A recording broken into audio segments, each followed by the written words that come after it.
Hello, YouTube community. Robert S., and I'm back again for another ranking video. And what I'm doing today is I'm going to be ranking the studio albums of Fleetwood Mac in all of their various incarnations. And they had 18 studio albums. There's one that I don't have, never have had, haven't even heard. So I'm going to exclude that from this particular ranking. And that album is called, I think, Fleetwood Mac in Chicago. And it was basically Fleet, the members of Fleetwood Mac, and this is back in the day of Peter Green and, obviously Mick Fleetwood, John McVie, Danny Kirwan, I think, was there.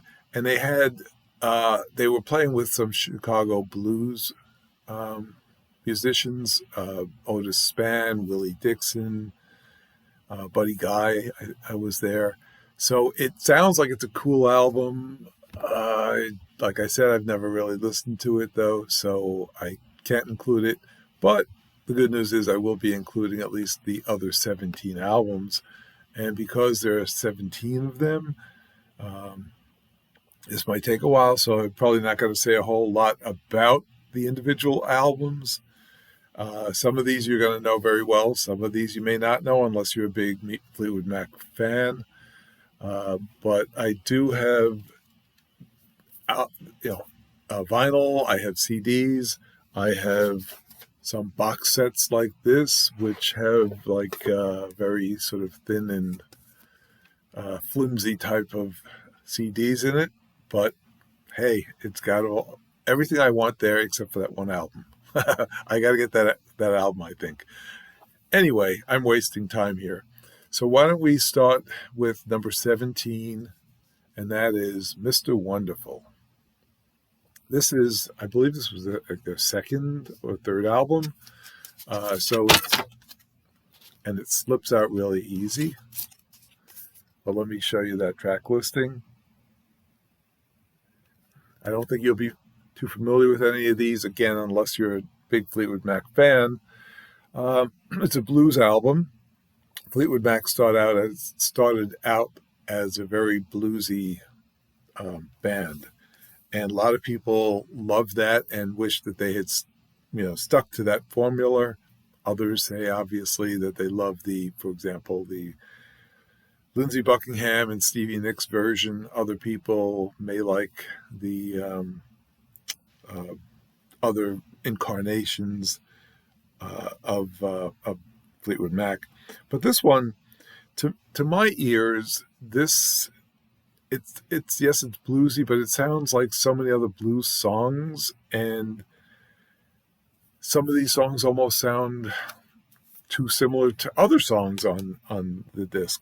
Like, for example, Dust My Broom and Dr. Brown. If I remember correctly, they just sound alike, as does Need Your Love Tonight and Coming Home. So anyway, that's number 17. That's at the bottom of my list. Coming in at number 16, and I think this one does tend to rank at the bottom of a lot of people's lists. This is Penguin.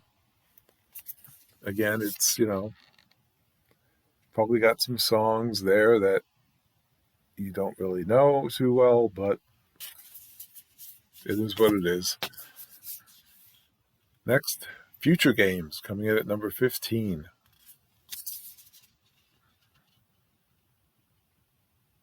And these albums that I'm showing here are not ones that I really listen to a whole lot. But anyway, number 14, we have Heroes Are Hard to Find. Crazy cover in my mind, but they're having fun on the back. And again, this is not an album I listen to a whole lot. And we've got at number 13, I think it is, Behind the Mask.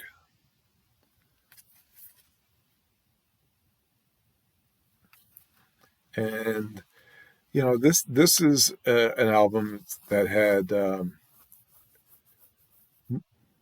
some of the usual main core Fleetwood Mac musicians, but Lindsay and Stevie are not here, and what we get instead are what I feel like sort of imitators, okay? I think they tried too hard to find a man and a woman who could fit nicely into that missing Stevie and Lindsay, element. And it just comes across as they're trying too hard to copy that. Again, just my opinion. Next, and I think it's number 12, Kiln House. And this is a gatefold. Not a lot to look at there. But I used to like this album more. I don't know, honestly, why it's dropped down a little bit. Danny Kirwan is, obviously got some fantastic musical work on this album. And Danny Kirwan was great, but this was almost missing something. Number 11, Time. And a lot of people don't like this album. I'm not really sure why. This is, I guess, their last one. And I think it's pretty good, actually. I kind of like this. Of course, it's, number 11, so it's not at the top half, but it's not as bad as I have heard people say. Coming in at number 10, Mystery to Me. And that cover is sort of a mystery to me. There's the back. That's kind of what it looks like when you open it up.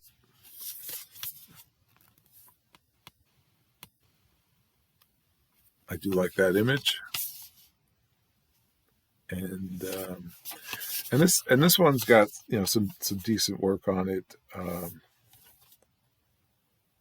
And it's got Bob Welch on it too. So this is sort of the Bob Welch era, which wasn't a bad era, and obviously he made a name for himself as a solo artist. Coming in at number 9, Then Play On. Again, decent album. And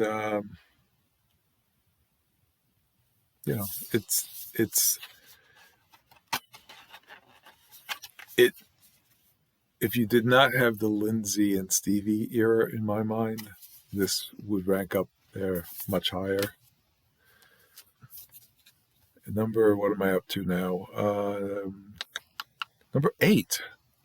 We're going to go way back to their first album. Peter Green's Fleetwood Mac.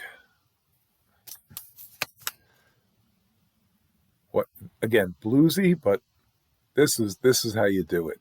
This is a great album. I like this one a lot. It's very different from the others that are going to be in this ranking from here on in, but love it. Absolutely love it. Coming in at number, what am I up to? 7? I don't even remember. Say You Will. And again, decent album. So makes it into the top half. After that, we have a double album, Tusk.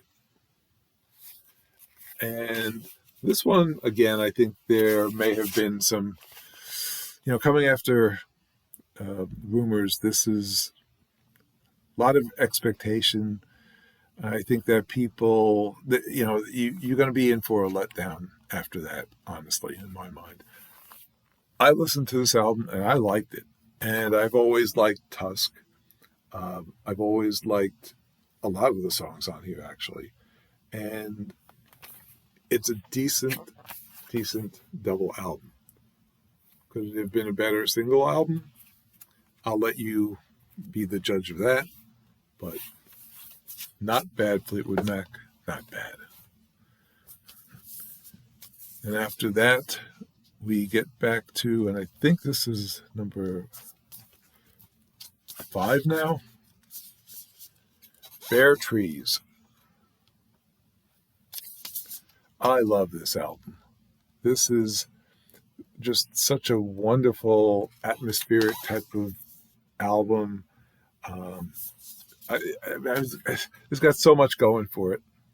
I love this album. After that, Tango in the Night. Getting back to the Stevie and Lindsay stuff. And, Big Love, Seven Wonders, Everywhere. And I keep mentioning Stevie and Lindsay. Obviously, Christine. Christine was there the whole time, basically, pretty much doing it all and being the backbone of Fleetwood Mac, as were obviously Mick Fleetwood and John McVie. And then after that, number 3, Mirage. This has got Gypsy on it, which is one of my all-time favorite songs of theirs. Love in Store, Can't Go Back. Great album. Coming in at number 3. So, obviously, you know what's left. Number 2, Fleetwood Mac.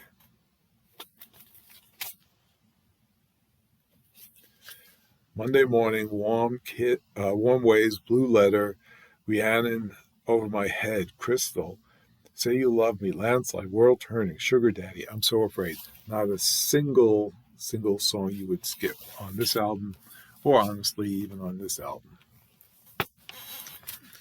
Then we get to number 1. We don't need a drum roll. Rumors. This is the album that did it all for them. This one, we heard them knocking at the door, and this one we let them in. This was the runaway smash. And what great pictures. So that's it. Let me know if you agree with this ranking. Let me know if you haven't even heard some of these albums. Again, their earlier stuff was more bluesy. Then you got into the Bob Welch type of era. Danny Kirwan carrying the band for a while. Then they bring in Stevie and Lindsay and become a different type of band. And they may have lost some fans along the way, but they gained a whole lot of other fans. So they've had a long story career, and this is the first time I'm doing a ranking. And it was kind of fun to do this. Brought back some memories. So hopefully you've enjoyed it. So until next time, stay well, friends. And remember, if the music strikes a chord, let it play.